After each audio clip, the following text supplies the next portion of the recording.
Hola, buenos días. Em, bueno, les doy la bienvenida a la clase de hoy.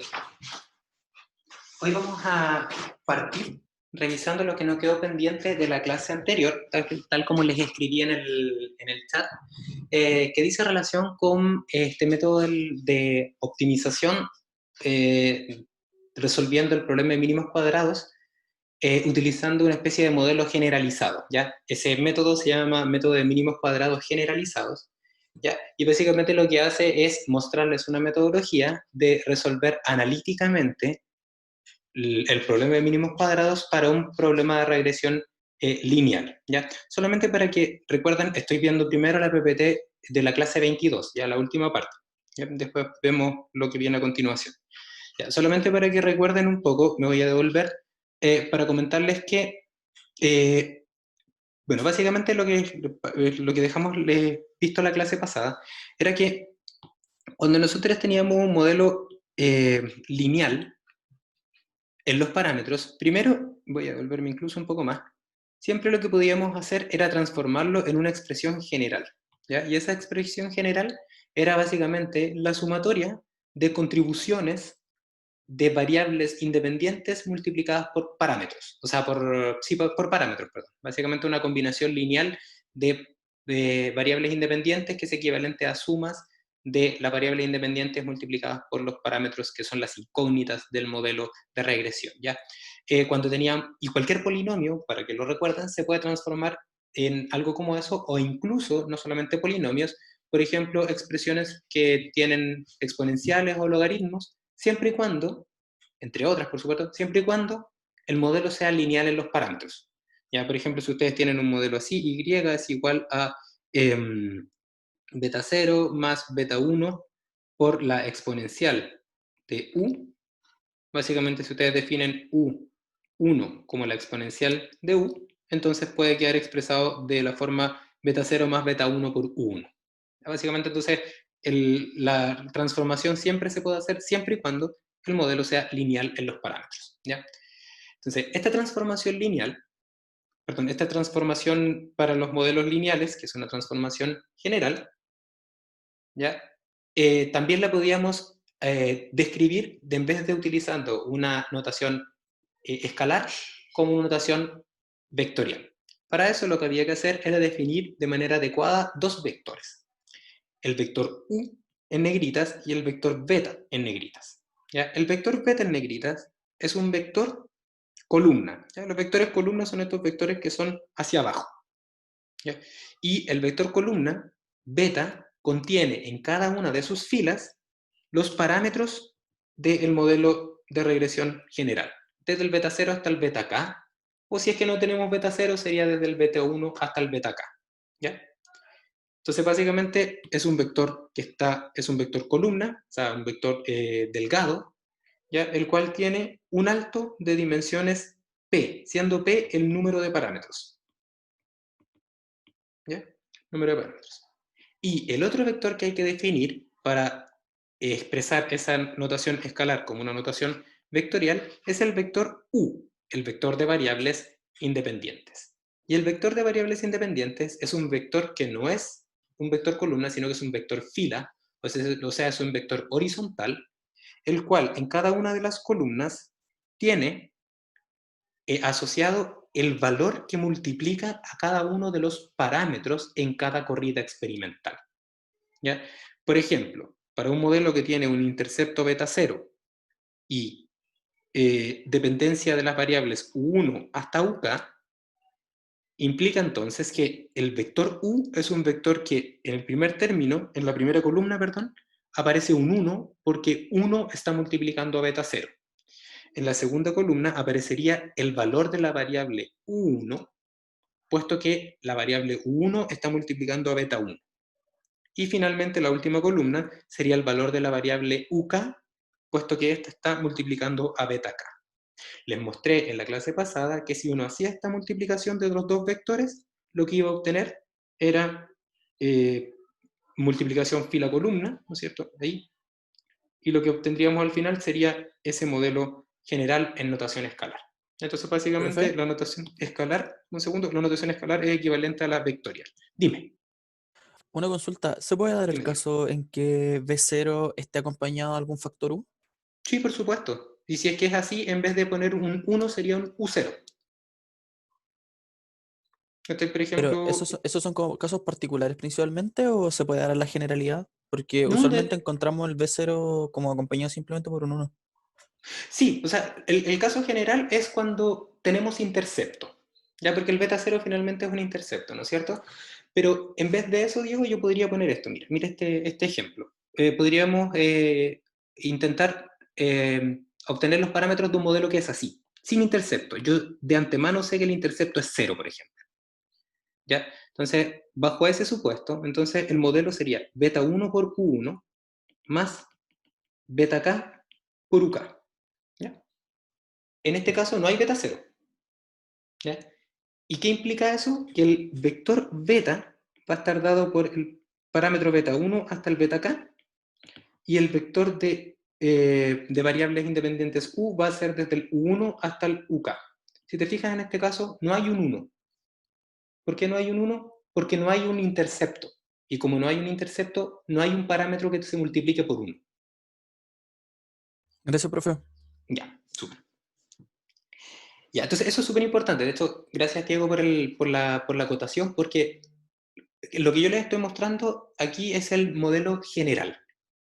Y si ustedes quieren particularizarlo, por ejemplo, para el caso donde no hay intercepto, lo único que tienen que hacer es tomar solo la parte importante del vector u y del vector beta, que es general.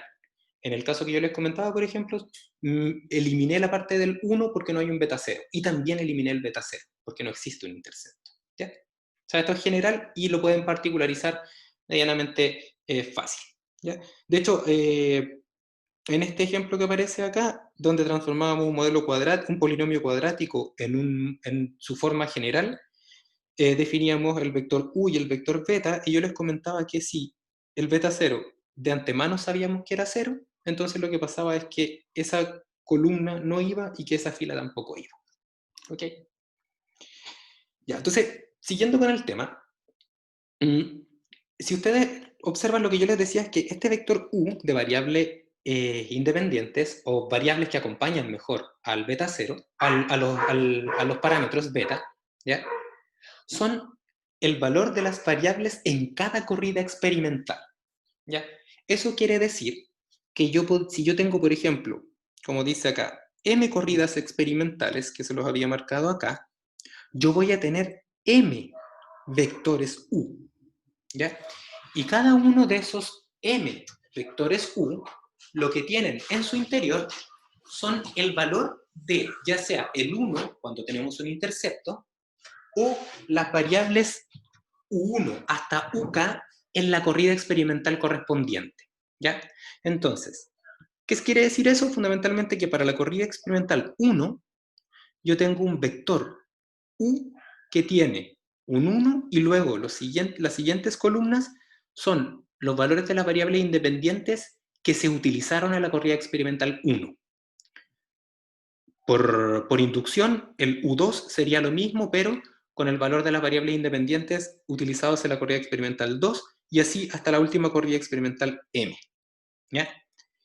Y entonces, como yo tengo hartos vectores, lo que yo puedo hacer es apilar estos vectores y entonces transformarlo en una matriz. ¿Ya? Y esa es la matriz que se llama matriz de medida U mayúscula, que es la que está acá. ¿Ya? Donde lo que hace la matriz de medida nada más que apilar hacia abajo cada uno de los vectores de variables independientes, desde el U1 hasta el UM. ¿Ya? Y básicamente entonces lo que tenemos es una matriz U, la cual tiene como tamaño número de columnas igual al número de parámetros, y número de filas igual al número de medidas disponibles. ¿Ya? ¿Ya? Y básicamente de esta forma, entonces, fíjense, perdón, que cuando nosotros multiplicamos, ¿dónde estábamos acá? Cuando nosotros multiplicamos ahora la matriz de medidas U por el vector beta, ¿ya? Lo que tenemos, si observan ustedes, aquí está la expresión, la multiplicación de la matriz de medidas U por el vector beta lo que hace es general, fíjense, lo voy a hacer para el primero y para el resto son iguales. 1 por beta 0. Entonces tendríamos igual a 1 por beta 0, más, y aquí tendríamos el término 1 por beta 1, o sea, el valor de la corrida, el valor de la variable 1 en la corrida experimental 1 multiplicado por su correspondiente parámetro. Y así podríamos hacerlo hasta el último, que es la variable k, que estaría multiplicando por beta k, lo que implicaría que tendríamos un más, y tendríamos beta k multiplicado por uk en la corrida experimental 1. Y si ustedes hacen lo mismo para todos, van a obtener exactamente lo mismo, con la única diferencia es que las variables independientes están evaluadas en las distintas corridas experimentales. En la última sería la corrida experimental m. Beta 1 más, y aquí estaría el beta k por uk en la corrida experimental m. Entonces, cada una de estas expresiones que está al lado derecho de la igualdad que yo les estoy escribiendo es la variable predicha. Y entonces sabemos que la multiplicación de la matriz U por el vector beta lo que entrega es un vector que se llama vector y predicho, que lo que tiene es el valor predicho por el modelo en cada corrida experimental, desde la 1 hasta la n. ¿Ya? Ahora, si nosotros nos fijamos en las variables medidas, si ustedes, por ejemplo, revisan su Excel, van a observar que generalmente las variables medidas es una columna. Por lo tanto, es súper fácil extraerla y transformarla en un vector. Entonces, básicamente lo que tengo es un vector de variables predichas y tengo su correspondiente vector, pero de variables medidas. ¿Ya? Y si ustedes recuerdan, el error de predicción se puede definir como lo medido menos lo predicho. Y si yo quiero transformar el error ahora en un vector columna, lo que tengo que hacer es tomar el vector de variables medidas y restárselo al vector de variables predichas. Y entonces ahí tengo un error vectorial que fundamentalmente es el error en la primera corrida experimental hasta la última corrida experimental. Error de predicción. ¿Ya? Aquí lo único que estoy haciendo para que no se pierdan es definiendo notación vectorial que me va a servir a continuación. ¿Ya? Entonces básicamente el error se transformaba en este vector escalar, o sea, en este, perdón, en este vector columna, ahora sí. Y ahora, ¿por qué yo les contaba todo esto? ¿Ya? Que era a lo que iba, a lo que me había quedado. Que los problemas de mínimos cuadrados, ¿ya? Lo que uno hace con el problema de mínimos cuadrados es minimizar la suma de los errores en cada corrida experimental, de la 1 hasta la m, al cuadrado. ¿Ya? Y cuando uno tiene una suma de términos al cuadrado, desde el término 1 hasta el término m, eso vectorialmente es equivalente a multiplicar un vector que es así, un vector horizontal, por un vector vertical, que es el mismo. Entonces yo tengo error 1 por error 1, error 2 por error 2, hasta error m por error m. ¿Ya? Entonces, esa expresión es igual al vector error traspuesto por el error. ¿Ya? Es nada más que acordándose un poco de producto interior y cosas así. ¿Ya? Y entonces, escalarmente, el problema de mínimos cuadrados se ve como la suma de los errores al cuadrado. Y vectorialmente, el problema de mínimos cuadrados se puede escribir como la expresión que aparece acá, como minimizar el error traspuesto del error por el error, conociendo, o sea, intentando obtener los valores de beta. ¿Ya? Eso es todo. Y aquí de hecho quedan. Entonces, tomando en cuenta esto, ya que básicamente no hay que marearse mucho con álgebra, simplemente quizás revisar un poco en detalle, si quieren, al momento de tu estudio, de qué se trata, o sea, si es que tienen sentido las multiplicaciones y las sumas, pero sí, quédense con la idea que sí, o sea, cuadra todo, ¿ya? Quizás lo pueden hacer para acordarse, etc. ¿Ya? Entonces, básicamente lo que uno hace acá es que ahora lo que tenemos en esta expresión que les marco con amarillo es el problema de optimización de mínimos cuadrados para m medidas y para p parámetros, ¿ya? De un modelo que se escribe genéricamente, recuerden, como beta 0 más beta 1 U1 hasta beta K UK. Entonces, básicamente, la gracia que tiene todo esto es que tenemos un modelo súper general, un problema de mínimos cuadrados general, de hecho, por eso el nombre de mínimos cuadrados generalizado. Ya, entonces, este problema de mínimos cuadrados tiene un número de parámetros que van a ser las incógnitas, que es la que vamos a obtener a partir de la resolución del problema de optimización. Ya, por ejemplo, en el caso del reactor batch que vimos en la clase pasada, o la antepasada, no me acuerdo, teníamos un parámetro, ¿ya? Y cuando tenemos un parámetro, tenemos que obtener una ecuación. Y si ustedes recuerdan, esa ecuación era cuando yo derivaba con respecto a ese parámetro y igualaba a cero, que es la definición del óptimo, ¿ya? Pero cuando tenemos p parámetros, o sea, tenemos más de un parámetro, entonces, en vez de utilizar una derivada de a de algo, que es una notación o una operación escalar, lo que tenemos que hacer es aplicar la generalización de la derivada escalar, pero cuando estamos trabajando con vectores, ¿ya? Y eso es lo que lo que les voy a mostrar aquí en esta PPT, ¿ya? Entonces, la función objetivo es, como les decía, error transpuesto por el error, ¿ya? Donde el error, como les había comentado un poco antes, es fundamentalmente el vector medido menos el vector predicho, ¿ya? Y eso es lo que aparece entonces acá, medido menos predicho. Ahora, si ustedes recuerdan, ese vector predicho es equivalente a poner el vector de medidas u, que es una constante finalmente, es una matriz grande, constante, multiplicado por el vector de parámetros desconocidos, ¿ya? Pero es un vector. Entonces, reemplazando esos términos ahí, llegamos a esa expresión que está acá, ¿ya?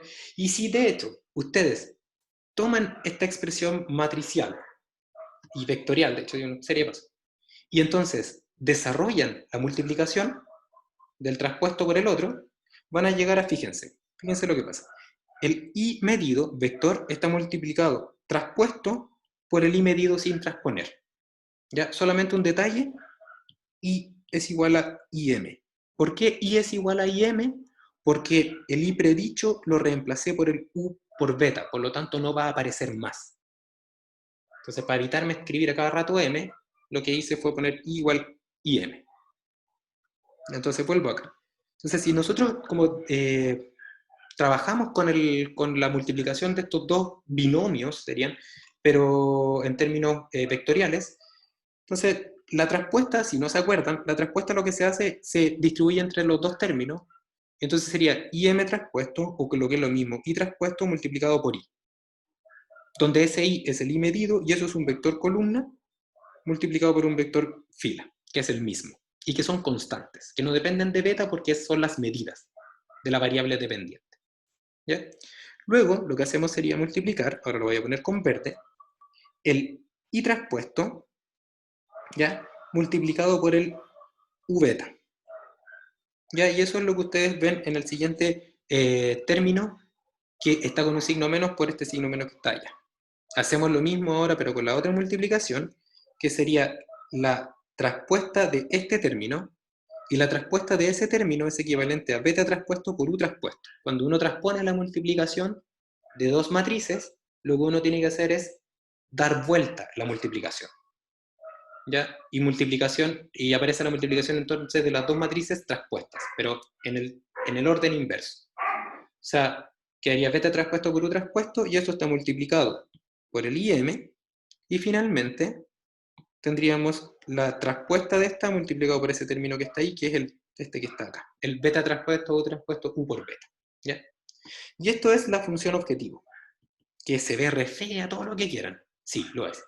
Pero la gracia de trabajar con notación vectorial y matricial, ¿ya? Y una confesión entre nosotros, a mí también, no, a mí no me gusta mucho, a mí no me gusta mucho trabajar con notaciones matriciales o vectoriales porque como que me empiezo a perder, ¿ya? Pero la verdad es que sirve y sirve mucho, ¿ya? Sobre todo cuando trabajan con métodos matemáticos para ayudar a la toma de decisiones, que es básicamente mi área de investigación, uno ocupa harto álgebra lineal, porque uno puede generalizar muchas cosas.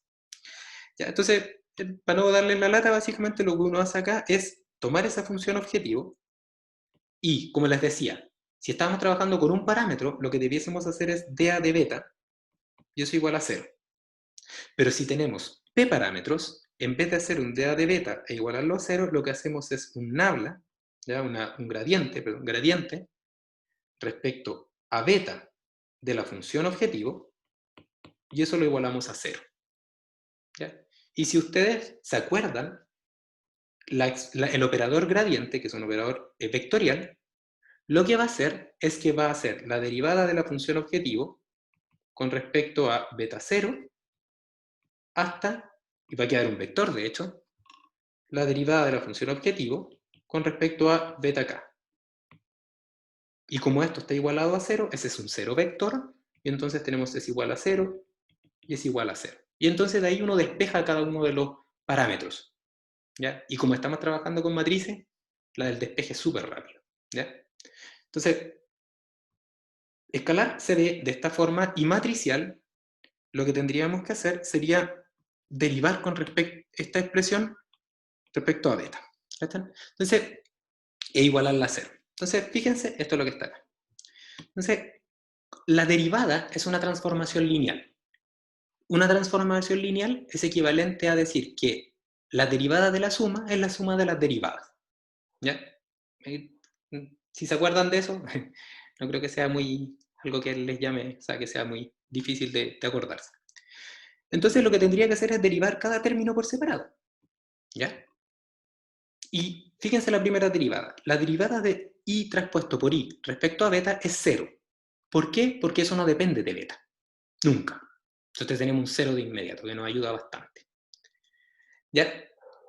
Y noten que esta expresión que ustedes ven acá, con hartos vectores y todo lo que ustedes quieran, no es otra cosa que la suma de los errores al cuadrado. Y esto es un escalar. Por lo tanto, todo este término que está acá adentro también es un escalar, al cual le aplico un operador vectorial para transformarlo en un vector que me permita obtener los parámetros de beta, y lo igualo a 0, los parámetros beta.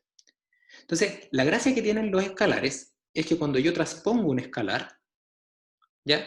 Obtengo el mismo escalar, ¿no es cierto? Si por ejemplo yo tengo 5 y lo pongo 5 traspuesto, va a ser igual a 5.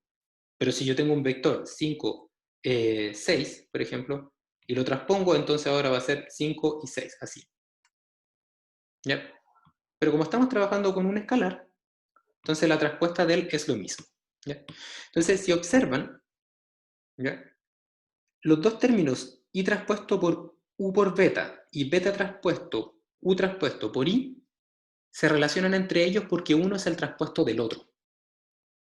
¿Ya? Si ustedes notan, si yo transpongo, por ejemplo, la la traspuesta a S, me va a quedar beta traspuesto por u traspuesto por i. ¿Ya? Porque básicamente uno va aplicando la traspuesta, lo que implica también cambiar el orden de la multiplicación. ¿Ya? Si uno aplica la traspuesta a eso, va a quedar ahí. Y esto que está acá es igual a eso que está allá. O sea, que esa resta también se puede expresar, voy a ponerlo con rojo, esa resta que ustedes ven ahí, también se puede expresar como menos 2 veces, ¿ya? Beta traspuesto por u traspuesto por i. ¿Ya? Y ya que estamos acá abajo, voy a agregarle también en verde este otro término, más beta traspuesto u traspuesto y por beta. El otro término lo voy a sacar de inmediato porque la derivada de eso es 0, y ahora lo que tendría que hacer es derivar todo esto con respecto, voy a ponerlo acá, derivar con respecto a beta. Y esto igualarlo a 0. ¿Ya?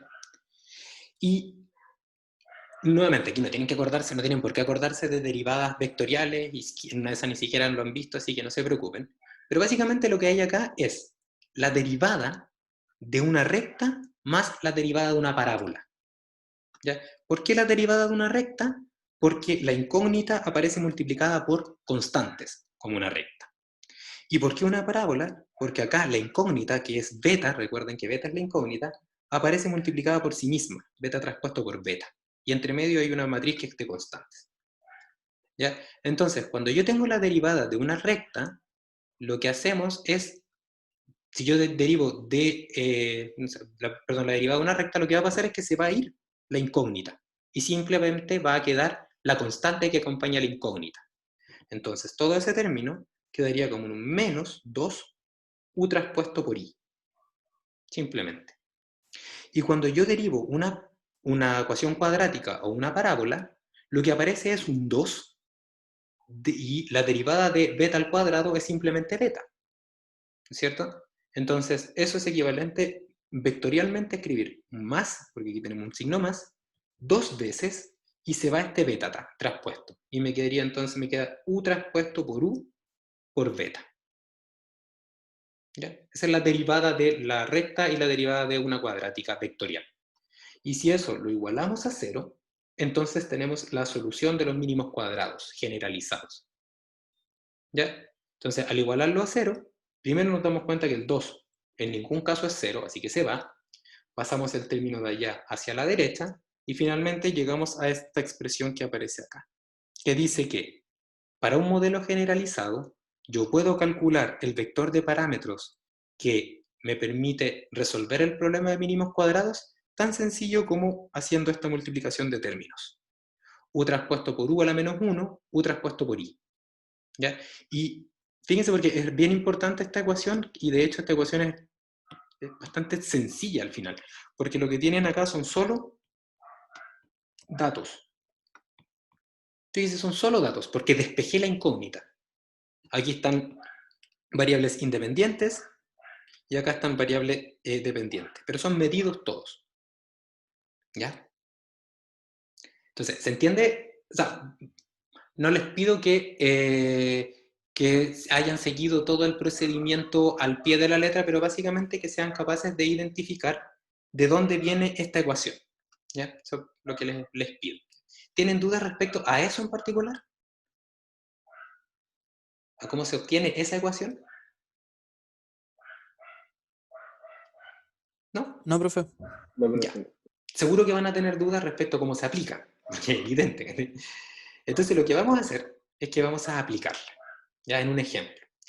Y lo vamos a aplicar en Excel. ¿Y por qué quiero que lo vean en Excel? Bueno, primero, un par de consejos de una persona que es que es bastante más vieja que ustedes. Primero, en Excel, Solver resuelve muchas cosas. Y yo siempre, si ustedes me preguntan cómo puedo resolver un programa de regresión en Excel, Solver siempre los va a ayudar. ¿Ya? Entonces, lo que ustedes tienen como ayudantías extra y ejercicios de Solver, manténganlo. ¿Ya? Y este método que yo les voy a mostrar sirve, pero sirve para un conjunto más acotado de modelos, solamente para los modelos que son lineales en los parámetros, solamente para los modelos que se pueden expresar de esta forma, y predicho es igual a u por beta. ¿Ya? Entonces, desde ese punto de vista, ¿por qué yo pierdo tiempo en mostrarles algo que no es tan general como el uso del solver? Es porque ahora les quiero mostrar las funciones de Excel, pero las funciones matriciales, ya, porque ustedes también pueden trabajar con funciones matriciales. Entonces, esta parte del curso tiene un objetivo que es mostrarles el método de mínimos cuadrados generalizado, pero práctico tiene la posibilidad de mostrar otras potencialidades de Excel, que es básicamente los cálculos matriciales que hace. ¿Ya? Y si ustedes después quieren usarlo en Python o en MATLAB, es súper sencillo. De hecho, es más sencillo que en Excel. ¿Ya? Entonces, dicho todo eso, les pido que abran su Excel, o si es que no lo tienen o quieren tomar atención y después ver el video, no hay ningún problema. ¿Ya? En particular, vamos a usar 3 funciones que son las que nos interesan. ¿Ya? Como ustedes notan, si quiero obtener los parámetros, tengo que multiplicar matrices, ¿ya? Tengo que transponer matrices y tengo que invertir matrices. Entonces, las 3 funciones matriciales que vamos a utilizar es multiplicación, que en Excel es mmult, invertir, que es m inversa, y transponer, que simplemente es transponer. Esas son las funciones que vamos a usar en Excel. ¿Ya? Y lo que vamos a hacer es, vamos a abrir el ejemplo 2 en Excel, donde la idea es ajustar el ejemplo 2 usando un polinomio de grado 1 y un polinomio de grado 2. ¿Ya? Entonces, antes de abrir el Excel, o por mientras que ustedes están abriendo el Excel, recuerden que el polinomio de grado 1 sería y predicho es igual a beta 0 más beta 1 por u. ¿Ya? Y eso implica entonces que mi matriz de medidas u va a ser lo que multiplica beta 0, que es muchos unos, y lo que multiplica beta 1, que es el valor de la variable u independiente evaluado en cada corrida experimental. Y si tenemos un modelo cuadrático o un polinomio de grado 2, tendríamos beta 0 más beta 1 por u1 más beta 2 por u2, donde u2 es igual a u al cuadrado.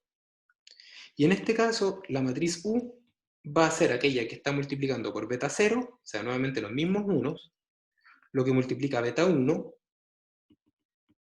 hasta m, y lo que multiplica beta 2, que sería u1 cuadrado hasta um al cuadrado. ¿Ya? Si tienen claro esto, siempre van a poder obtener los parámetros de un modelo lineal mediante este método. Y por supuesto, si es que no tienen intercepto, entonces lo único que tienen que hacer es eliminar la columna que corresponde a lo que multiplica el intercepto y aplicar esta ecuación. ¿Ya? Entonces, para no perder más tiempo con esto, y tomando en consideración que ustedes ya me comentan que se entiende esta parte, entonces voy a mostrarles el Excel. Ya, ustedes en este momento entonces debiesen tener en su pantalla, por favor si me pueden confirmar se lo agradezco, el Excel. Y aquí está el ejemplo 2. ¿Ya? Si se pierden, si tienen dudas, si quieren hacerlo después de ustedes y se pierden o cualquier cosa quieren revisar, está en la pantalla, en la hoja siguiente, el ejemplo 2 resuelto. Ya, para que ustedes lo pueden seguir con calma. Ya, entonces lo que voy a hacer yo acá es que les voy a mostrar el polinomio de grado 1. Grado 1. Y si ustedes les están interesados, pueden seguir con el polinomio, el ajuste, pero del polinomio de grado 2. Ya que va a ser lo mismo y los dejo a ustedes para que sean capaces de llegar ahí. Cuando nosotros utilizamos el método de mínimos cuadrados generalizados, los pasos son bastante generales, ya quizás el nombre es un poco genérico, pero eso. Lo primero que tenemos que hacer es definir la matriz de medidas. Y para eso, como consejo, les puedo sugerir que pongan como el encabezado de cada columna, ¿ya? Porque cada columna representa es lo que va a multiplicar a cada parámetro. Entonces, si por ejemplo el polinomio de grado 1 es beta 0 más beta 1 por u, entonces yo sé que la columna de medidas, en la matriz de medidas, perdón, la primera columna es lo que multiplica beta 0. Beta 0. Y la segunda columna es lo que multiplica a beta 1. Entonces, esto es una ayuda a memoria que les puede servir para poder, básicamente para no perderse, ¿ya? Para hacerlo bien siempre. ¿Ya? Entonces, lo siguiente es identificar que la matriz U tiene tantas filas como medidas. Entonces nosotros sabemos que lo podemos encasillar para que nos acordemos de que esto va a ser una matriz. Entonces le ponemos unos bordes y sabemos que aquí va a estar esta matriz, que tiene el encabezado de la columna primera como beta 0 y de la segunda columna como beta 1, y cada fila representa el valor de lo que multiplica al encabezado en cada medida. ¿Ok? Entonces, para la primera medida, beta 0 está multiplicado por 1, y para la primera corrida experimental, perdón, el beta 1 está multiplicado por u. Para la segunda corrida experimental, el beta 0 sigue multiplicado por 1, y el beta 1 sigue multiplicado por u, pero ahora en la segunda corrida experimental, por lo tanto podemos copiar y pegar, y entonces tenemos definida la matriz U, matriz de medidas. ¿Ya? Entonces, si ustedes recuerdan, o si no recuerdan, no se preocupen, el valor del vector beta se va a obtener como U traspuesto, voy a poner el traspuesto es la comita esa que les estoy mostrando ahí en la celda. U traspuesto por U, esto está elevado a la menos 1, y esto está multiplicado por U traspuesto por la matriz de medidas, por el vector de medidas I. Voy a ponerle un por también. ¿Ya? Entonces, ¿qué necesitamos? Tenemos que definir el U traspuesto. Entonces, vamos a partir. ¿Cuál es la función que permite calcular el U traspuesto? La función se llama transponer. ¿Ya? Y cuando transponemos, lo que tenemos que hacer es seleccionar cuál va a ser la matriz que vamos a transponer. ¿Ya? Si ustedes la definen, entonces va a aparecer ahora un vector, perdón, una matriz que tiene dimensiones opuestas a la matriz que nosotros definimos acá arriba. Profe, Dígame. la función transponer y la herramienta de pegada especial que transpone la tabla funcionan igual. Ah, no, creo que no, porque la herramienta que transpone una tabla, lo que hace es crear otra tabla, pero no es una matriz. Mira, fíjate a lo que me refiero. Sí, a ver, sí, voy a intentar aumentar el zoom de esto. Si observan, ¿ya? El U traspuesto que se obtuvo con la función transponer tiene un borde que es como difuminado azul. ¿Lo ven? Sí. Ya. Ese borde difuminado azul es como una especie como de elemento que relaciona las celdas de esa tabla como una única variable que es una matriz. ¿Ya? Es otra variable extra, una variable como compuesta que define Excel. En cambio, si yo copio y pego y pongo transponer, va a generar simplemente una tabla. O sea, no es parte de una matriz, de una estructura más grande. Es simplemente una tabla. Ya, gracias, profe. Entonces tenemos el U traspuesto. Entonces, ¿qué podríamos hacer ahora? Fíjense que lo que vamos a hacer es multiplicar U traspuesto por U. Entonces vamos a poner acá U traspuesto por U. ¿Cómo lo haríamos? mmult, que es la función que multiplica matrices, y sería la traspuesta multiplicada por la tabla. Y fíjense que cuando yo seleccioné el primer argumento dice H16 gato. ¿Ya? ¿Por qué H16 gato? Porque en la posición H16 hay una matriz. Entonces, H16 gato es el valor que hay en H16 y todos los elementos que son parte de esa matriz. Eso significa. ¿Ya? Ahí, y aparece este término U traspuesto por U. Y si observan, este término también está delimitado por este borde azul difuminado, que básicamente es la definición de una estructura que es una matriz. Y esa matriz ahora va a ser H20 gato. ¿Ya? Entonces, la inversa, U traspuesto por U inversa, sería U traspuesto por U a la menos 1, sería la M inversa de nuestra matriz. Está ahí, si observan, cuando la selecciono completamente, es H20 gato. Y aparece este término que es la inversa. ¿Ok? Y finalmente, tenemos que hacer la multiplicación entonces de la inversa por la traspuesta por I. ¿Ya? El vector I de medidas es este que lo voy a marcar con amarillo. Y entonces tendríamos que beta, el vector de parámetros beta, va a ser igual a la multiplicación de el término U traspuesto por U a la menos 1 multiplicado por la multiplicación de U traspuesto por I. Entonces lo que hacemos es, el segundo argumento sería mmult, porque vamos a multiplicar por una multiplicación, de la traspuesta por el vector amarillo.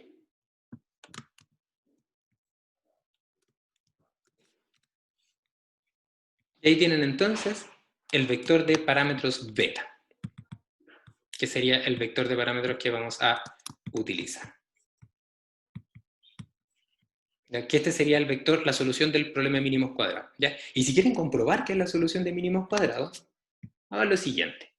De hecho, lo voy a hacer así súper rápido. Si ustedes insertan un gráfico de dispersión, ¿ya? Aquí está el vector, el U con respecto a I, y ustedes ahora toman estos puntos y le agregan una línea de tendencia lineal, que aparezca en este caso la ecuación, ¿ya? Se aparecen y observan la ecuación, observarán que, vamos a ponerle un poquitito más grande la letra para que se vea mejor, observarán que la ecuación de la recta que les entrega el solver, básicamente Excel, es la misma ecuación de la recta con los mismos parámetros que obtienen con este método algebraico. ¿Ya? Y le voy a poner un poco más de decimales para que vean que es lo mismo. Tienen el intercepto en menos 1,197, lo mismo, y tienen como pendiente 5.2717, que es el mismo que está acá. ¿Ya? Entonces, básicamente, el ajuste de datos es equivalente porque básicamente el problema de mínimos cuadrados es el mismo. La diferencia es que esto sirve tanto para una ecuación de la recta como una ecuación cuadrática, etc. ¿Ya? Y quieren ver cómo se hace con la cuadrática, pueden revisar lo que viene a continuación, ya que es el siguiente caso, que es para el polinomio de grado 2. Para el polinomio de grado 2, ¿ya? Noten que simplemente lo que hice, para que lo revisen ustedes, fue definir la matriz U y de inmediato calculé el parámetro beta mediante, lo pueden ver ahí arriba, que no sé si se ve del todo, pero bueno, pueden revisar en el Excel, mediante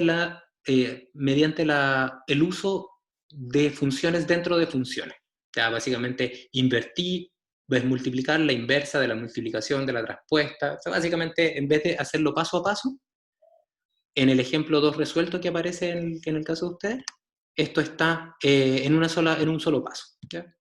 Se puede hacer de las dos formas y yo les recomiendo que partan haciéndolo paso a paso. ¿Ya? Y si lo quieren hacer después de una sola vez, guárdense la matriz U traspuesta por U invertida. ¿Ya? Porque eso es súper importante. La vamos a ver en un momento. ¿Ya? Esta U traspuesta por U a la menos 1 es súper importante. Se llama la matriz de máxima información, de hecho. ¿Ya? ¿Dudas? ¿No? ¿Nos queda la idea? ¿Todo bien, profe? Ya, súper. Entonces ahora les voy a compartir la segunda parte. Les voy a compartir la segunda parte, que es lo que quería mostrarles ahora, S23. ¿Ya? Que son dos cosas. Que una vez que tenemos claros los métodos, los mínimos cuadrados generalizados, la idea es como comenzar a trabajar con los modelos que obtenemos con los mínimos cuadrados. ¿Ya? O sea, quédense con este concepto. Lo que, como temporalmente les estoy mostrando lo que uno debiese hacer. Entonces, la primera parte, como a tiempo cero si quieren, tiempo cero me refiero luego de haber obtenido los datos experimentales, es resolver el problema de mínimos cuadrados y obtener los parámetros beta. ¿Ya? Y a tiempo 1, lo que habría que hacer sería comenzar a analizar. Analizar qué cosa, si el modelo es bueno o no, que es básicamente este análisis de supuestos a posteriori que hemos conversado en otras clases.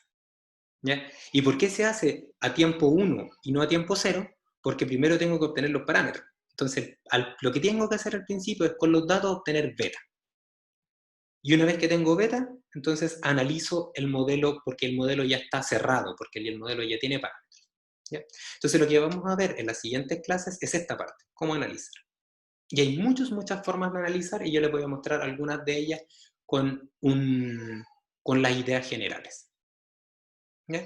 Entonces, como aparece acá, el objetivo desde ahora en adelante es conocer y aplicar herramientas de análisis a los modelos de regresión, los cuales ya fueron obtenidos luego de resolver el problema de mínimos cuadrados, que es lo que les comentaba. Y para eso, mi idea es darle herramientas de análisis, darles los conceptos de herramientas de análisis y darles también conceptos relacionados con intervalos de confianza. ¿Ya? ¿Se acuerdan que cuando estábamos trabajando en un diseño 2 elevado a n, yo tenía un intervalo de confianza de los efectos, lo que implicaba entonces un intervalo de confianza de los parámetros? Si es que ahora tenemos un modelo genérico, la idea es llegar a lo mismo, al intervalo de confianza de los parámetros. ¿Ya? Y con los parámetros que son estadísticamente significativos, o sea, los que rechazan la hipótesis nula, o sea, cuando el cero no pasa por el intervalo de confianza, Entonces, la idea es a continuación analizar el modelo obtenido y identificar si el modelo es bueno o es malo. Y para eso la idea entonces es evaluar el error de predicción y evaluar su comportamiento respecto a lo que yo esperaría obtener. ¿Ya? Y por supuesto también, a partir de eso, definir y entender algunos indicadores para el análisis de los modelos. ¿Ya? Esta es una clase que tiene varias partes, y ahí vamos a ir trabajando con ella. Entonces, como les comentaba hace un momento, acá tenemos el resumen del mínimos cuadrados generalizados, me lo voy a saltar porque ya lo conocemos, ¿ya? Acá tenemos el problema resuelto de mínimos cuadrados generalizados, que es lo que vendría antes de lo que vamos a hacer, ya que son las PPTs anteriores, y ahora partimos con lo nuevo, que es básicamente cómo podemos primero identificar si es que los parámetros obtenidos con mínimos cuadrados, si es que los beta asterisco que yo obtuve con mínimos cuadrados, son o no importantes. ¿Y a qué me refiero con importantes? Si son o no valores que tengo que considerar como dependencia de la variable independiente. ¿A qué me refiero con eso? Si volvemos al caso del 2 elevado a n, y ustedes se acuerdan del ejemplo que le dimos hartas vueltas, yo tenía, por ejemplo, el efecto que tenía la concentración, más el efecto que tenía la temperatura, más el efecto combinado de esos dos términos. Y cuando nosotros, y ahí teníamos un beta cero también, y eso igual al rendimiento. Y cuando nosotros planteábamos el método de diseño de experimentos factorial, para definir cuál era el modelo que describía el comportamiento esperado de los datos, lo que yo tenía que hacer era identificar cuáles de estas dependencias son deterministas, o sea, siempre tienen una sola dirección, y cuántas de esas dependencias no lo eran. O sea, aquellas que básicamente se obtuvieron con valores distintos de cero, pero por casualidad, no porque efectivamente tengan una influencia real respecto a la variable en cuestión. ¿Ya? Y básicamente eso se hacía, como les decía yo, con el intervalo de confianza de los efectos, que era equivalente al intervalo de confianza de los parámetros. ¿Ya? Pero ahora, si generalizamos el concepto ya de intervalos de confianza, y que básicamente esto es parte de la PPT y de la clase de diseño de experimentos, creo que es la tercera de diseño de experimentos, nosotros cuando obtenemos los parámetros de un modelo o los efectos en el contexto del diseño de experimentos, esos valores son obtenidos a partir de una especie de manipulación algebraica de las medidas, ¿ya? ¿Y qué mejor forma de representar esa manipulación algebraica de las medidas que esto que está acá, que esta expresión de mínimos cuadrados generalizados? ¿Ya? Entonces, si ustedes notan, en un experimento, ustedes tienen que definir un vector de variables medidas, las cuales se van a utilizar en conjunto con los datos de las variables independientes para obtener los parámetros. Pero si yo vuelvo a repetir un experimento, voy a obtener unos valores que se van a parecer a los que obtuve en un conjunto de corridas experimentales iniciales, pero no van a ser iguales. ¿Por qué no van a ser iguales? Porque las medidas, por ejemplo, si yo hiciera un experimento manteniendo siempre el valor de U, ocupando siempre los mismos valores de U, o sea, esto lo dejo constante, el valor de las variables medidas va a ser distinto todas las veces. ¿Por qué va a ser distinto? Porque tenemos un experimento aleatorio. Y recuerden que un experimento aleatorio, por definición, es aquel que repito los experimentos una y otra vez en las mismas condiciones experimentales y voy a obtener resultados similares pero no iguales. ¿Por qué es eso? Porque mi experimento está sujeto a ruido. ¿Ok? Entonces, utilizando la ecuación de mínimos cuadrados, por ejemplo, si se quieren ir por la parte como más matemática, podrían notar que si todo se mantiene constante, pero el y va cambiando, el vector de variables medidas va cambiando producto de la aleatoriedad de los datos, es de esperar entonces que el vector beta, que ajusta de mejor forma un modelo predefinido, también vaya cambiando. ¿Ya? Y de hecho eso es lo que aparece en esta lámina que está acá. ¿Ya?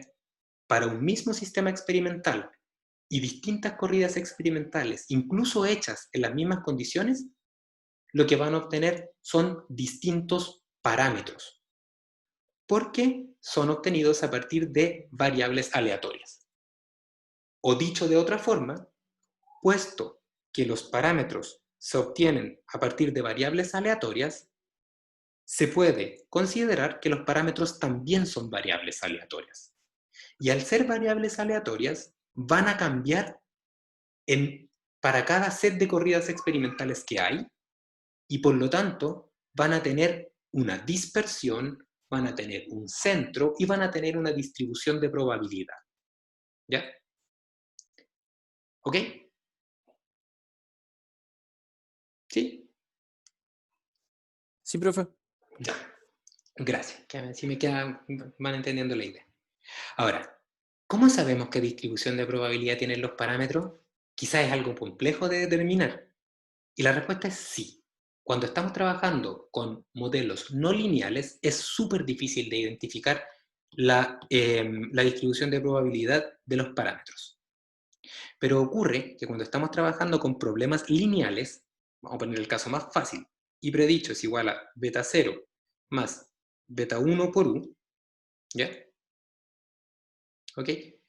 Si es que pasa esto, ¿ya? Y básicamente esperamos que esto sea ojalá igual a y medido, entonces noten que si nosotros manteníamos fijo el valor de u, siempre, mantenemos siempre fijo el valor de u, entonces lo que vamos a obtener es un valor de y medido que, si es que viene de un experimento aleatorio sin sesgo, debiésemos esperar que, como el u se mantiene fijo, para las corridas experimentales donde el ui es igual a un u constante, para i que vaya, por ejemplo, desde la primera corrida experimental hasta la corrida experimental m, muchas corridas experimentales, el valor de i sub i debiese ir fluctuando entre un valor alrededor de un punto que sería la media. ¿No es cierto? Entonces, básicamente, esto tendría una distribución normal, que habíamos llegado a la conclusión. Y si observan, lo que habría al lado derecho de la ecuación sería una distribución normal. Como esto es una constante, lo que debiese haber acá sería una distribución normal también. Entonces, para un modelo lineal, la distribución de los parámetros es igual a la distribución de la variable dependiente. Si la distribución de la variable dependiente es normal, entonces la distribución de los parámetros también es normal. ¿Ya? Y eso implica que para calcular el intervalo de confianza vamos a utilizar la distribución T. Eso es como el spoiler. ¿Ya? Ahora, ¿por qué calculamos los intervalos de confianza de los parámetros? Como aparecía en el método de mínimos cuadrados, perdón, en la materia de diseño de experimentos 2 elevado a n, para identificar si es que es significativo o no el efecto que tienen las variables independientes sobre la variable dependiente. ¿Qué significa que sea significativo? Que existe una dependencia esperable. Y es una dependencia esperable distinta de la que podría producir el ruido de medición. O el ruido de experimentación, mejor. Y cuando es no significativo, es que la dependencia, como por ejemplo con la variable késima, se confunde con el ruido experimental. Y por lo tanto uno podría decir que más que una dependencia, fundamentalmente el beta es producto del azar. Dicho de otra forma, pero ahora gráficamente, si ustedes acá tienen una variable independiente u y una variable dependiente i, para el caso que ustedes observan, si es que la pendiente beta, si es que la pendiente beta 1 es siempre, por ejemplo, positiva, entonces quiere decir que para cualquier recta que se encuentre dentro del intervalo de confianza del parámetro beta 1, va a haber una relación positiva entre u e i, o lo que es lo mismo una pendiente distinta de 0. Y cuando sucede que hay pendientes que van a ser tanto positivas como pendientes que van a ser negativas, entonces podemos asumir que esa dependencia es similar a la del ruido, o dicho de otra forma, podría ser perfectamente cero, lo que implica que no habría una dependencia que podría aislarse del ruido de medición. No es posible separar las dos cosas y se confunden con el ruido de medición o el ruido de experimentación, que es básicamente lo mismo que veíamos en diseño de experimentos. ¿Ya? Entonces, para calcular el intervalo de confianza de los parámetros, lo que requerimos es obtener, bueno, básicamente aplicar esta ecuación, pues la ecuación de intervalos de confianza que ustedes observan acá. ¿Ya? Donde ¿qué tenemos? Básicamente lo que tenemos es que el intervalo de confianza de los parámetros, el valor donde se encuentra el real parámetro, que obtendría si yo hiciera infinitos experimentos, o el valor que yo tendría si es que tomo infinitos datos, va a ser igual al valor que yo obtengo desde mínimos cuadrados, ya sea mínimos cuadrados generalizados o incluso solver, ¿ya? Y el más menos dado por la distribución de probabilidad, que como habíamos dicho era normal. Entonces acá está el término de la distribución de probabilidad T. Como es un intervalo de confianza para el valor más probable, es un intervalo de confianza de dos lados, por eso es el 1 menos alfa medios. Y el valor de la distribución T es para unos grados de libertad que se llaman grados de libertad de los parámetros, que está acá, nu beta.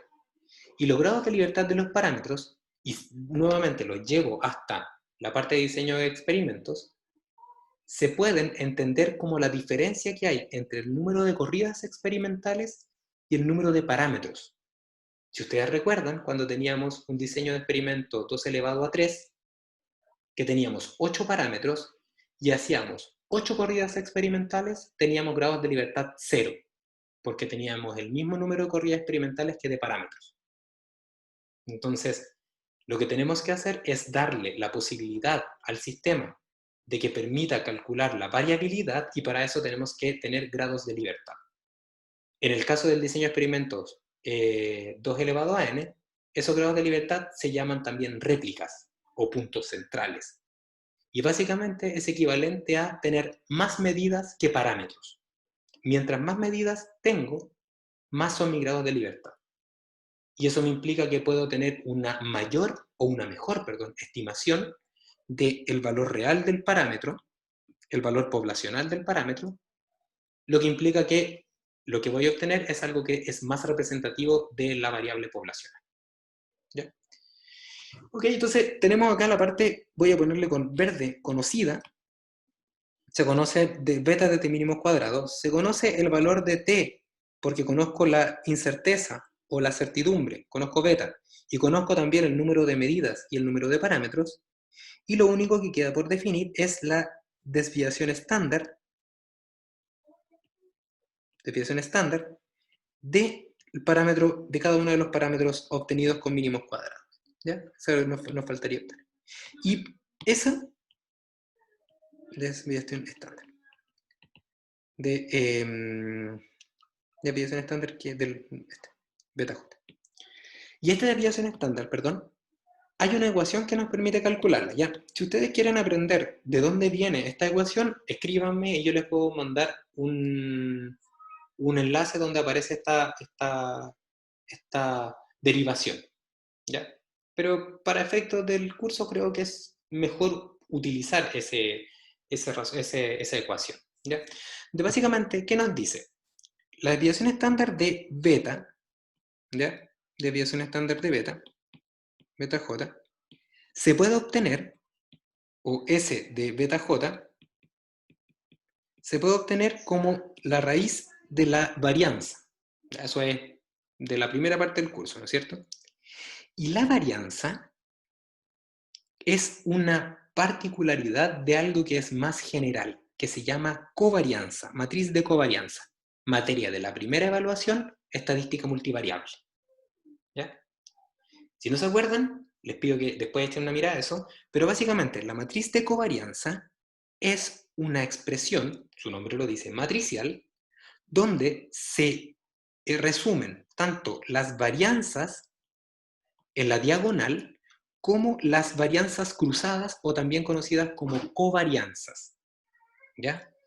Si ustedes recuerdan, si no se acuerdan, la covarianza, por ejemplo, que había entre dos variables x y y era 1 partido por m menos 1 sumatoria de x menos x promedio y menos y promedio.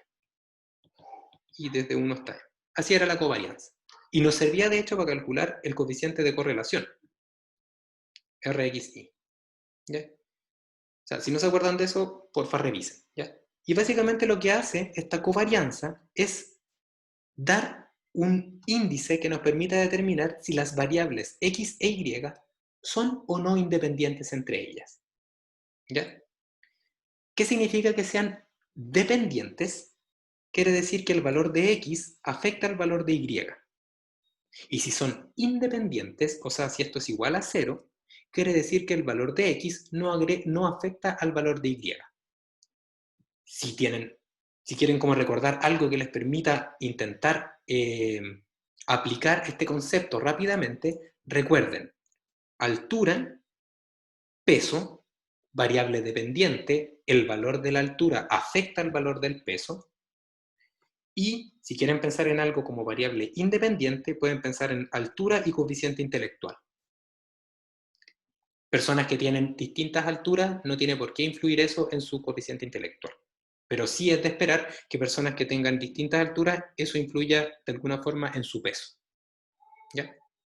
Entonces ahora, llevado hasta los parámetros, la covarianza entre los parámetros es equivalente a preguntarse si el valor del intercepto influye, por ejemplo, en el valor de la pendiente.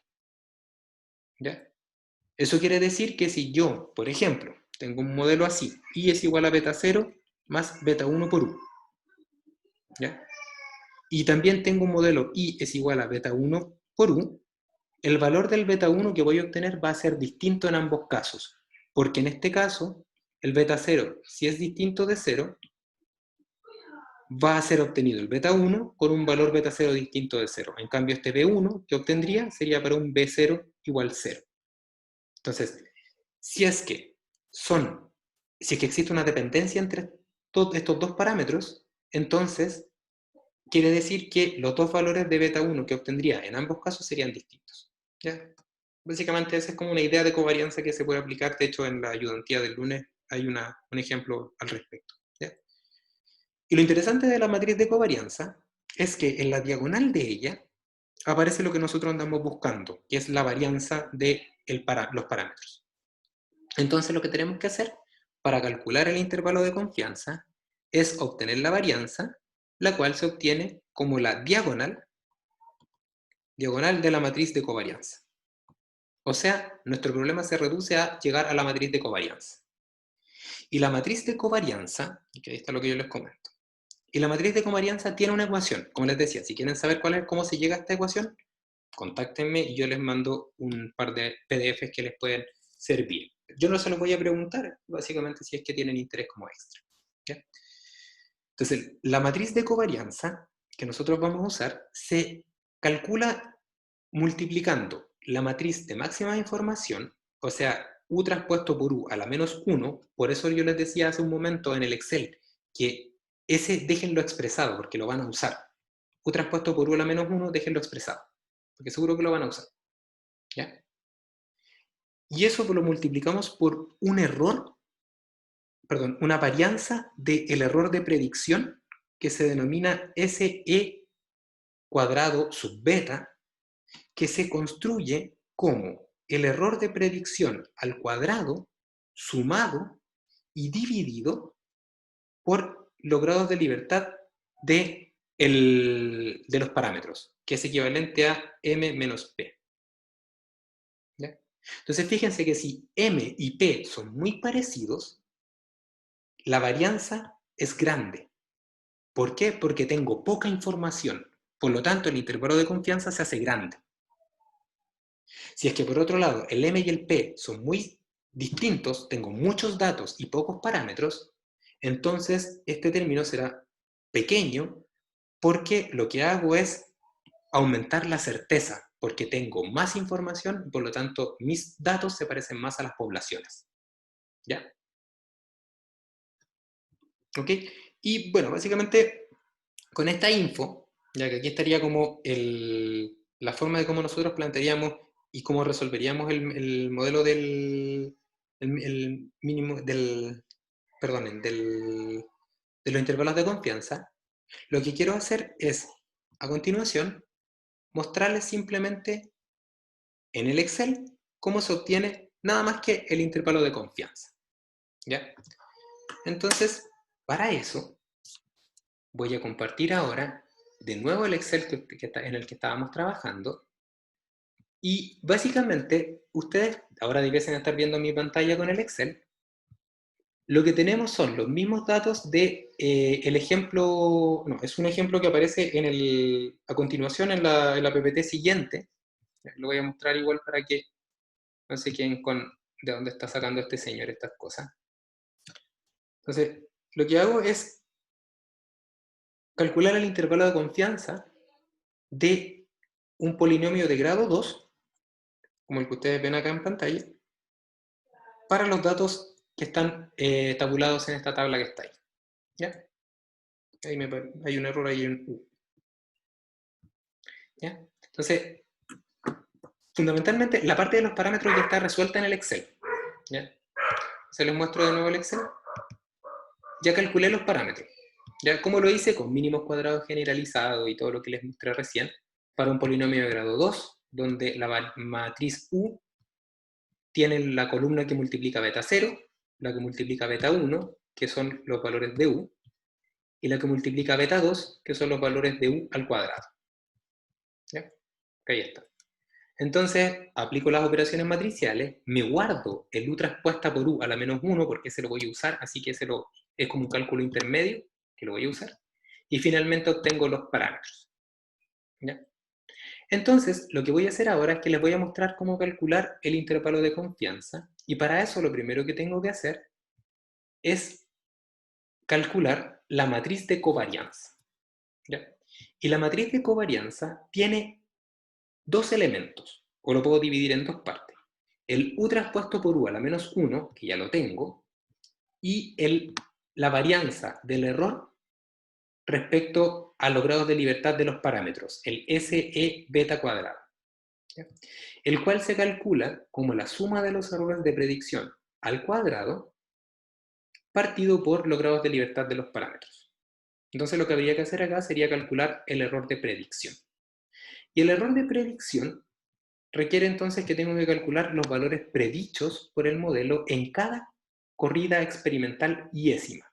Y para eso, lo que tienen que hacer es tomar los parámetros, y sería beta 0, lo voy a hacer acá igual, y predicho sería igual al beta 0, fijado, más el beta 1, fijado multiplicado por U, más el beta 2, fijado multiplicado por el U al cuadrado.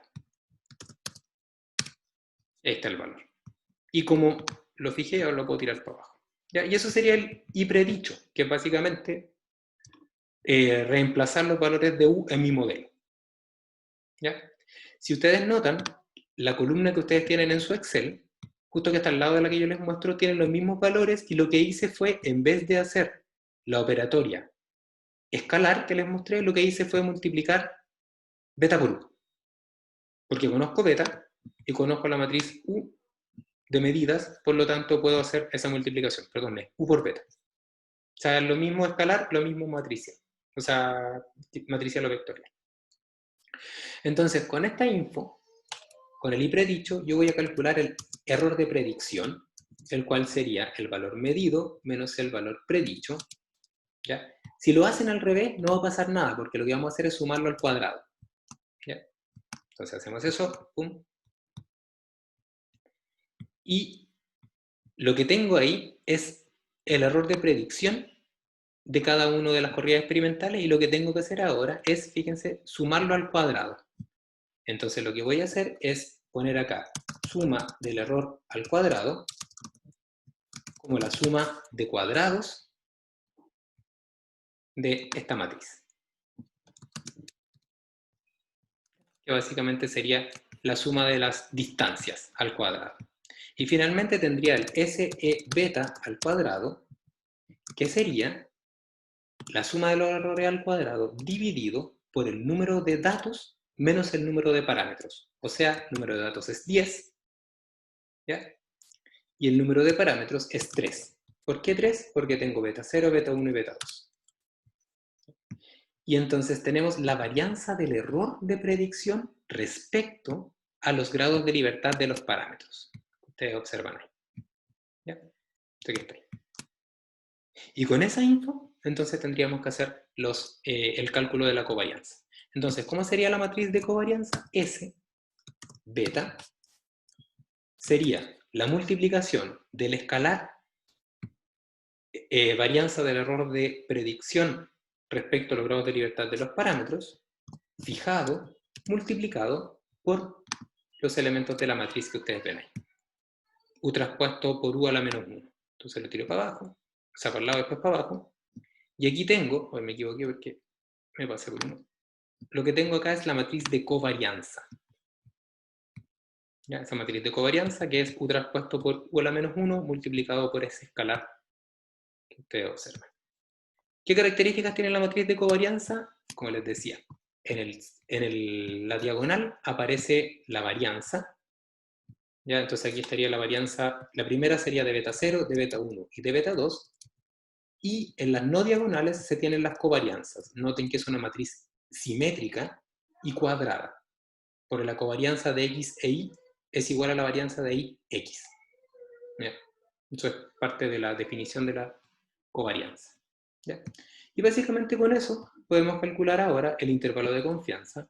Y para eso necesitamos calcular el valor de, o sea, registrar el valor de la desviación estándar de beta, que sería la raíz de beta 0, sería la raíz de beta 1 y sería la raíz de beta 2.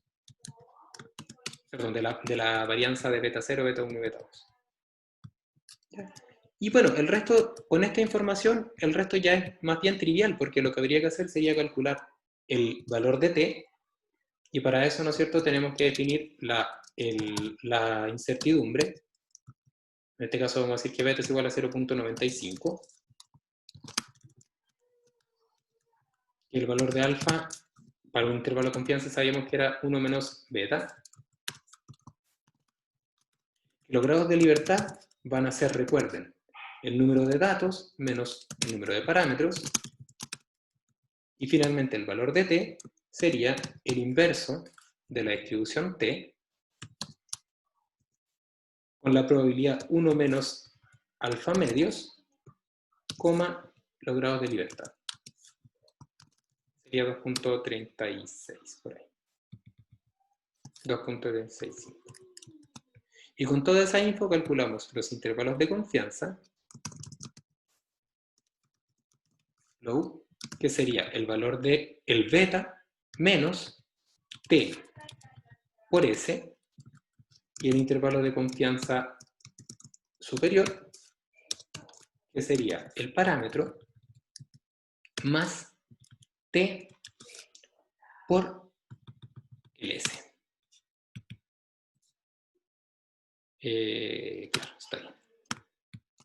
Y de ahí básicamente cuando calculamos el intervalo de confianza obtendríamos lo siguiente, que si notan, de todos los parámetros que tiene el modelo, el beta 0 puede ser 0, por lo tanto podemos eliminarlo, que el beta 1 puede ser 0, por lo tanto podemos eliminarlo, y que el único parámetro que es importante es el beta 2. Por lo tanto, podemos decir que la dependencia cuadrática de nuestro modelo es la única que nos interesa, porque es la única que se diferencia del ruido. El resto se puede considerar como ruido. ¿Ya? Entonces, uno estaría tentado o tentada a decir que entonces nuestro modelo sería así: y es igual a b2 por u cuadrado.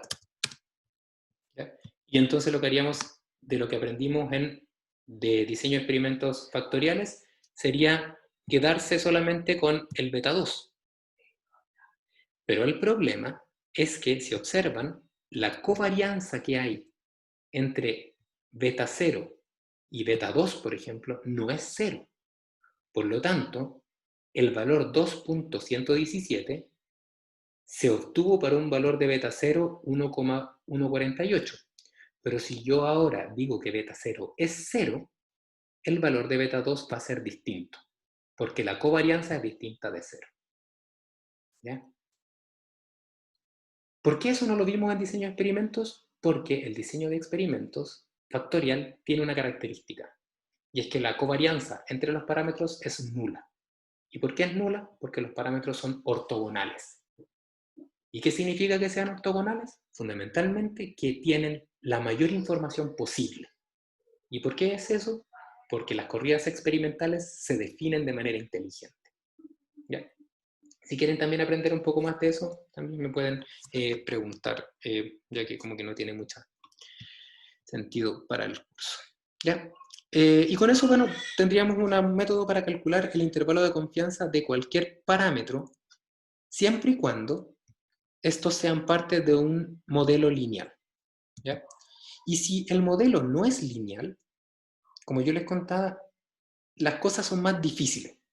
¿Ya? ¿Por qué son más difíciles? Porque primero es imposible obtener matrices como esa. ¿Por qué? Porque no se puede expresar el modelo como una multiplicación de dos vectores, porque sería no lineal. Y en ese caso lo que hay que hacer es, en vez de calcular el intervalo de confianza utilizando esta ecuación que yo les comentaba, esa ecuación que está aquí, y por lo tanto encontrar la matriz de covarianza, utilizando este procedimiento algebraico, lo que habría que hacer sería calcular la varianza con métodos numéricos, ¿ya?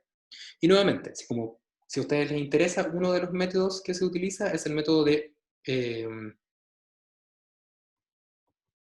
Bootstrap, así se llama, que básicamente lo que se hace es una especie como de simulación de muchos experimentos, ir cambiando el número de datos, reduciendo el número de datos. Por ejemplo, si tengo 10 datos, obtener distintos sets de parámetros con 9 datos y sacando de manera aleatoria uno de los datos del conjunto total. ¿Ya? Es un método numérico que se utiliza. Se llama método Bootstrap o método de muestreo aleatorio. ¿Ya? Bueno, fundamentalmente aquí está resuelto el problema de intervalos de confianza, que es lo mismo que yo les mostré en el Excel. ¿Ya? Y básicamente acá está resuelto el problema nuevamente, pero ahora solamente con un modelo cuadrático. Ya para que lo tengan ustedes, si lo quieren hacer para aprender un poco más. ¿Ya? Y bueno, en esto poquito tiempo que me queda, que voy a seguir trabajando en la clase siguiente, lo que viene es trabajar con diagnósticos de modelos. ¿Ya? Entonces, voy a partir desde esta PPT la clase siguiente, pero en la ayudantía que van a tener el lunes, les van a mostrar cómo trabajar con mínimos cuadrados generalizados, cómo trabajar con intervalos de confianza, o sea, lo que yo ya les mostré, y aparte, cómo calcular el R cuadrado. ¿Ya? Entonces yo me voy a ir directo a eso y les voy a mostrar la ecuación, ¿ya? Para que para que no se sorprendan cuando la tengan que aplicar el próximo lunes, ¿ya? Entonces, me voy a saltar todos estos pasos porque aquí hay harto desarrollo conceptual que es súper interesante y que merece la pena dedicarle tiempo. Y me voy a ir directamente al cálculo del R cuadrado, ¿ya? Que me voy a poner acá. Aquí está, ¿ya? Para la ayudantía del lunes, recuerden simplemente que se calcula el R cuadrado como 1 menos la varianza del error de predicción partido por la varianza de la variable dependiente medida. ¿Ya? ¿Qué significa eso fundamentalmente? Que sería 1 menos 1 partido por m menos 1, sumatoria del error de predicción al cuadrado, partido por 1 partido por m menos 1, multiplicado por la sumatoria de i medido menos el i medido en promedio al cuadrado. O sea, las varianzas simplemente. Así se calcula el R cuadrado. ¿Y qué significa esto? Que es lo más interesante de todo, es lo que les voy a contar el próximo martes. ¿Ya? Entonces, con esto terminamos la clase de hoy, ¿ya? Y les quedó entonces vamos a partir para la clase del próximo martes, desde la parte de diagnóstico de modelos en adelante, ya que es lo más interesante, como les digo, y hay que dedicarle tiempo. ¿Tienen dudas? Por ahora ninguna, profe. Ya, Por el momento no, profe, igual. gracias, Fabián. Si tienen dudas y me las quieren hacer, como les comento, me escriben y les voy a subir las PPT y el video durante la tarde, también la ayudantía para que la puedan revisar. Y al mismo tiempo les voy a enviar el enlace por si quieren saber un poco más acerca de la derivación de la ecuación para calcular la covarianza de los parámetros. ¿Ya? Entonces con esto terminamos, que tengan un buen fin de semana y nos vemos la próxima semana. Gracias, profe, cuídese. También. Igual, Chao, chao, chao. profe. Chao, chao. Adiós.